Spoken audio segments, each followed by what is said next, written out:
J'avoue que c'est un réel plaisir donc d'être là ce matin pour avoir ces moments d'échange avec vous, partager la chaleur humaine donc, de nos frères, sœurs, papa et maman donc, de la région du plateau central. Mais je souhaiterais qu'on puisse rendre un hommage vibrant à ceux-là qui se battent au front, qui nous permettent, nous, de nous retrouver ici, d'échanger et de voir les perspectives pour notre patrie. Et je voudrais qu'on observe une minute de silence pour la mémoire de ceux qui ont laissé leur vie dans cette bataille.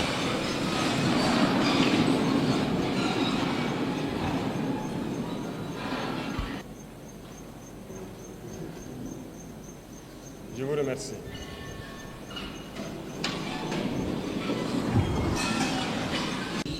Ça fait bientôt 10 ans que nous sommes dans cette situation de guerre. Et je pense que vous suivez l'évolution au fur et à mesure. Et j'espère que tout le monde est conscient que nous ne sommes plus dans une guerre de terrorisme, mais dans une guerre d'indépendance. Et il faut que chacun comprenne que c'est une logique pour les impérialistes de nous imposer cette guerre. Normalement, chaque leader, chaque dirigeant devrait se battre pour son pays. C'est une logique. Ils se battent pour leurs intérêts et nous devons nous battre aussi pour nos intérêts. Si nous arrivons à nous développer, à prospérer, ce qui veut dire que là-bas, ils ne pourront pas se développer. Ils vont devoir régresser. Si nous arrivons à transformer demain nos matières premières, ça veut dire que là-bas, des usines vont fermer. Est-ce que vous comprenez la logique? Donc c'est normal qu'ils se battent pour mélanger notre société, pour nous maintenir dans cette guerre constante et qu'on ne puisse jamais réfléchir un jour se développer. Et là, ils continueront à se développer eux et nous serons toujours là à exporter vers eux nos matières premières et notre jeunesse en train de souffrir dans la misère, chercher à traverser l'océan pour aller mendier là-bas. Donc, ils sont dans leur logique de protéger leurs intérêts, de la mauvaise façon certes, mais nous, notre devoir nous affranchit de sortir de cette situation. Voilà pourquoi donc, je profiterai donc de ce mois béni où chrétiens et musulmans se retrouvent donc en mois de carême, souhaiter un bon mois de carême à tous et que Dieu exauce les prières des uns et des autres. Aussi que chacun puisse à son niveau vraiment profiter de ce mois pour changer de paradigme vis-à-vis de ses voisins, de tous ceux qui nous entourent. Et je souhaite que les leaders religieux ici au Burkina Faso profitent de ce mois aussi pour prêcher, voilà, je dirais la bonne parole, pour prêcher vis-à-vis de ceux-là, ces égarés qui tiennent les armes dans la brousse et qui tuent, parce que certains tuent et ils pensent qu'ils tuent au nom de la religion. Il faut que les leaders religieux puissent dire qui sont dans la brousse. Il est quasiment impossible aujourd'hui de prendre une base terroriste et ne pas trouver des livres coraniques ou autre chose. Ça veut dire que, donc je pense que par la parole, vous pouvez les atteindre. Il faut faire beaucoup de déclarations, beaucoup de prêches pour les faire comprendre que ça, ce n'est pas de l'islam. C'est tout sauf de l'islam. On n'a jamais dit de tuer. Et nous irons plus loin même. Nous allons demander bientôt donc aux leaders de l'islam, donc du monde entier aussi, de nous joindre dans ce combat-là, avoir des déclarations claires, franches, pour inviter tous ceux qui sont là à tuer au nom de l'islam, que ce n'est pas de l'islam. Normalement, c'est une religion de paix, de solidarité, voilà, d'entraide. Il n'y a pas de raison que quelqu'un tue au nom de l'islam et qu'on ne puisse pas le dire qu'il est sur le mauvais chemin. Plusieurs opérations sont en cours. Nous sommes en phase de consolidation et nous poursuivons nos manœuvres jusqu'à nos frontières. Dans quelques jours, vous serez bien sûr au courant de tout ce qui a pu être récupéré et nous allons nous implanter dans ces zones pour toujours. Nous n'allons pas reculer, nous allons récupérer la totalité de notre territoire. Et cela va se passer de façon progressive. Il y a peut-être des régions qui sont aujourd'hui, qui semblent ne pas voir certains actes, mais la guerre, c'est de manière à blanchir totalement des zones et arriver au fur et à mesure. Et resserrer l'étau sur ces gens, c'est comme je le dis, ils n'ont que de choix, soit de comprendre le message, de revenir à la patrie, ou bien ils vont disparaître. C'est à eux de choisir. Dans ce combat que nous menons aujourd'hui, le plus dangereux, c'est la guerre de communication. Et je pense que ce n'est pas la première fois. Et aujourd'hui, je pense que les Burkinabés, les Africains doivent avoir compris qu'est-ce que c'est que la guerre de communication. Malheureusement ou heureusement pour nous, l'impérialisme, comme disait Thomas Sankara, est un mauvais élève. Un très mauvais élève parce que vous avez beau le chercher de la classe, il va revenir avec les mêmes méthodes. Ils ne peuvent pas changer.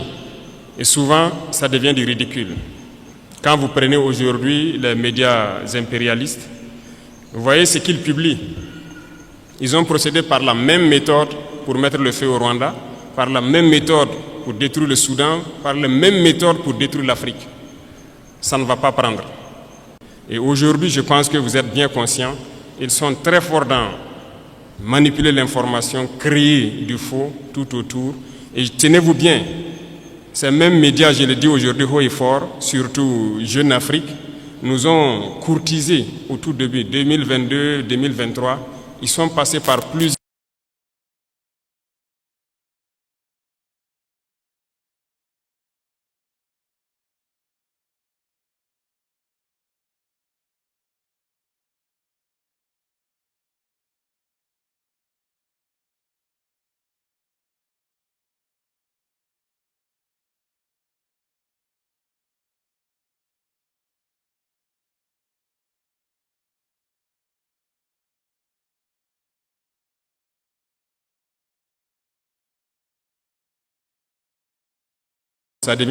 Ça finit par devenir une réalité. Et c'est très dangereux pour nous. La désinformation bat. À notre niveau, on vit ça tous les jours. Et je dis chaque fois aux gens de faire très attention. Tout ça pour diviser pour mieux régner. Donc, il faut que tout un chacun à son niveau puisse, en tout cas, percevoir les manœuvres de l'impérialisme, pouvoir conseiller l'autre et qu'ensemble nous restons unis pour construire notre pays. Nous, notre mission, c'est cela. Et nous allons construire le Burkina Faso. Le Burkina Faso sera ce qu'ils n'ont jamais rêvé de voir. L'Afrique doit se réveiller, l'Afrique doit quitter ces situations de conflit. On nous a assez manipulés, on nous a assez mis en conflit les uns contre les autres pour nous piller. Aujourd'hui, au Burkina Faso, ils ont une certitude.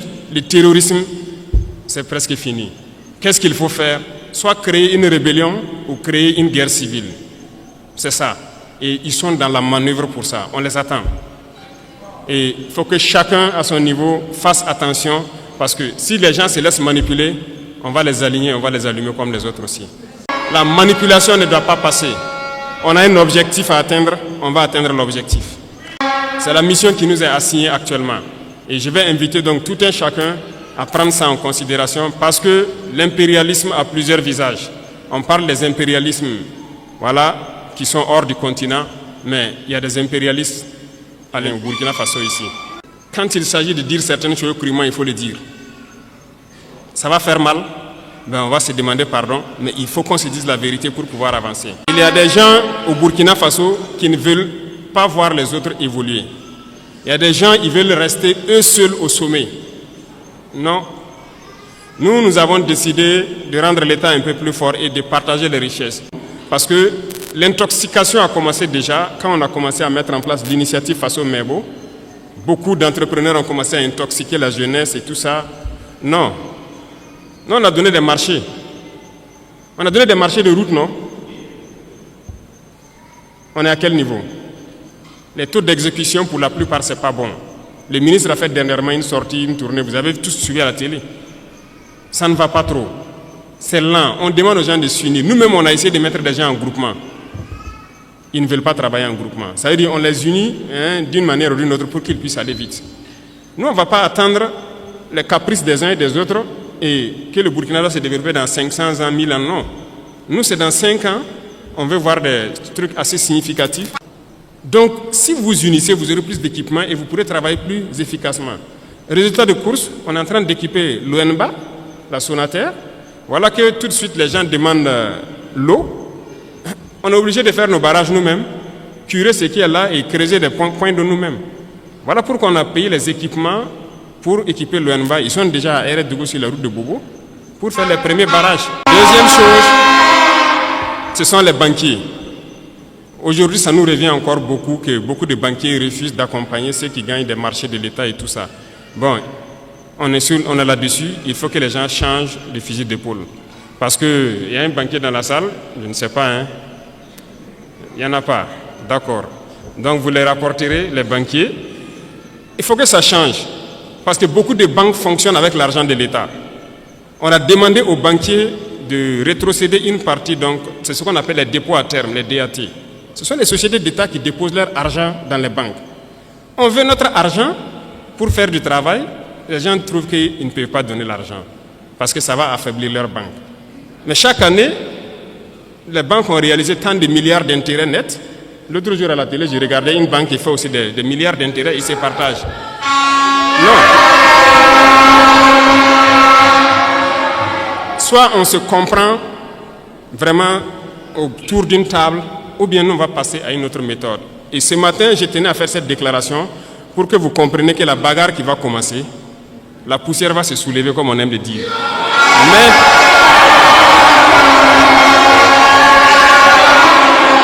il faut que vous-même vous fassiez attention, parce que ce sont les mêmes qui vont passer derrière pour intoxiquer, pour créer des mensonges et amener les gens à se détourner de l'essentiel. Il y en a déjà qui essaient, on voit beaucoup de gens qui font des vidéos pour laver les images de certains et tout ça. Faites attention. Et il y a beaucoup de petites entreprises qui ferment parce qu'ils n'arrivent pas à payer les salaires des employés et tout ça.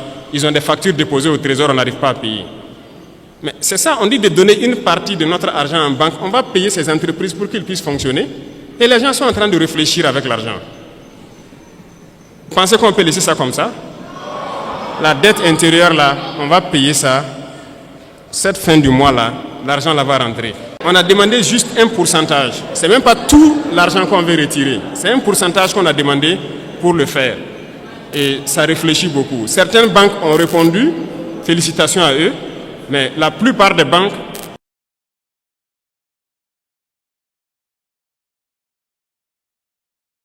c'est un autre front qui s'ouvre. Il y aura toutes les manipulations possibles, mais restez serein, il faut qu'on avance. C'est impossible, mais restez serein, il faut qu'on avance. Ceux qui veulent importer quelque chose au Burkina, allez-y au ministère, ils vont vous donner les papiers. Il n'y a pas de deal. Si vous partez là-bas et que quelqu'un dit de payer quoi que ce soit, venez à la présidence même vous plaindre. Il y a un bureau là-bas pour ça. Et on va voir celui qui a demandé l'argent là. Donc, il n'y a pas de deal encore pour avoir une autorisation spéciale d'importer. C'est limpide, c'est clair. Il faut le faire. Ceux importer, c'est limpide, c'est clair. Il faut le faire. Ceux-là aussi qui importent, qui viennent cacher aussi dans les magasins, pour qu'il y ait l'inflation, qui viennent cacher aussi dans les magasins, pour qu'il y ait l'inflation, je vous en prie, dénichez-les et dites-les d'arrêter.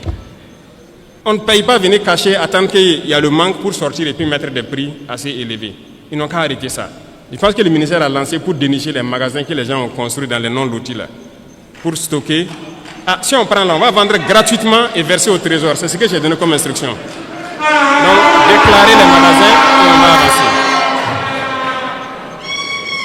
Donc, je compte sur vous, messieurs les opérateurs économiques, pour que, au sein de vous, que vous vous conseillez et que ce genre de situation-là n'arrive pas.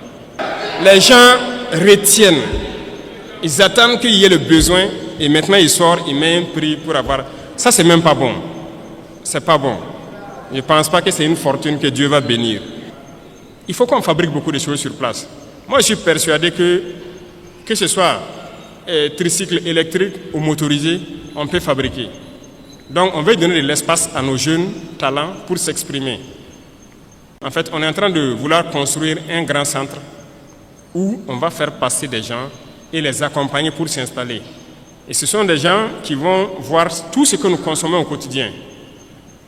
Qu'est-ce qu'on peut fabriquer au Burkina? Et je sais qu'il y en a des talents un peu partout au Burkina. L'application sera lancée dans peu de temps pour que les jeunes talents s'inscrivent. Dans ce centre-là, on mettra tout en œuvre pour avoir toute la machinerie nécessaire et encadrer les jeunes. Là, s'ils finissent, ils sortent, ils peuvent créer quelque chose. S'il plaît à Dieu, on va mettre une unité de cuir dans la zone de Kaya pour transformer beaucoup de choses sur place nous-mêmes et créer tout ce que nous avons besoin. Tant qu'on ne va pas arriver à cette étape et qu'on va continuer à payer dehors, notre richesse ne va pas nous profiter. Il faut qu'on change de paradigme dès maintenant. C'est là qu'il y a l'emploi. C'est là que les gens vont travailler et c'est là notre vraie indépendance. Dernier point, qui sont donc nos camarades élèves et étudiants, qui ont beaucoup de doléances. En tout cas, je peux vous assurer qu'on connaît tous vos problèmes. On va faire des cités universitaires et même les questions des restaurants, de bourses, intermédiaires, tout ça sont des problèmes qu'on connaît. Mais c'est petit à petit. On ne peut pas régler ça tout de suite. Vous avez déjà la construction de la cité ici, c'est ça, le bâtiment administratif. On espère que l'année prochaine ou plus tard, on va lancer les cités universitaires, agrandir les capacités des restaurants universitaires, augmenter le nombre de plats et pour finir la question des bourses. Parce que nous travaillons à maîtriser actuellement les dépenses militaires pour pouvoir injecter dans notre éducation. Parce que l'éducation, c'est la clé. Donc, on ne vous a pas oublié tous ces problèmes cités. Je parlais donc même des laboratoires au ministre. Je dis de trouver un standard, un certain nombre d'équipements minimum et on va construire des laboratoires dignes de ce nom dans nos universités. Parce que des gens vont venir faire une filière scientifique, aller sortir, même microscope, il n'a pas pu regarder une cellule végétale au microscope. Ce n'est pas possible. Oui, nous tous on a fait les séries scientifiques. Pour avoir accès au petit laboratoire, vous rentrez, il n'y a que 7 ou 8 microscopes. Peut-être même tout ne fonctionne pas. Tout le monde ne peut pas avoir accès. C'est la réalité, c'est toujours ça. Donc, il est là-dessus. On veut créer des laboratoires types dans beaucoup de nos universités. Vous ne pouvez pas venir et ne pas pouvoir avoir accès à un certain minimum d'équipements scientifiques de laboratoire pour faire vos tests et vous familiariser. C'est dans ça qu'on peut créer. Si on n'a pas développé ce volet laboratoire, on a des théoriciens qu'on crée. Et j'étais surpris même d'apprendre que même au niveau de nos chercheurs, il n'y a pas de microscope électronique à balayage au Burkina. Depuis que le Burkina existe, il n'y a pas ça. Et j'ai demandé au ministre, j'ai dit, mais comment vous faites donc la recherche? On est obligé d'aller à l'extérieur, louer des laboratoires, payer de l'argent pour faire. Pendant que le microscope électronique à balayage, je ne pense pas que ça coûte le milliard. Comment on ne peut pas le faire? Actuellement, on est en train de payer ça pour installer au Burkina, pour qu'on puisse faire tout sur place ici. Donc, j'espère que d'ici là, tout ça sera opérationnel et que ça puisse profiter aux étudiants même, aux chercheurs, aux scientifiques, pour pouvoir avancer dans leurs recherches. C'est ça l'informatique et tout ce qui s'ensuit. Donc, on va voir tout ce qui est possible. Le ministère même avait déjà lancé pour acquérir un certain nombre d'ordinateurs pour que les étudiants puissent avoir les salles de façon bien équipée. Et c'est fait avec le Burkinabé, c'est ça? Il y a une unité burkinabé qui fabrique des ordinateurs. Donc, on a fait une convention la dernière fois pour pouvoir payer beaucoup d'équipements avec lui et équiper nos centres universitaires. Et vous aurez donc accès normalement à ces salles-là pour que vous puissiez faire vos recherches. Et l'Internet, je pense que ça, c'est en train de s'améliorer dans beaucoup d'universités. L'Internet est là maintenant pour les recherches. On peut aller vite et très bien dans la guerre et dans le développement. Nous avons foi, nous ne perdons jamais espoir, nous sommes vraiment très confiants. Et tant qu'on vous voit motivé, mobilisé, c'est notre carburant comme ça. On ne se fatigue jamais, on va continuer d'avancer dans ce sens.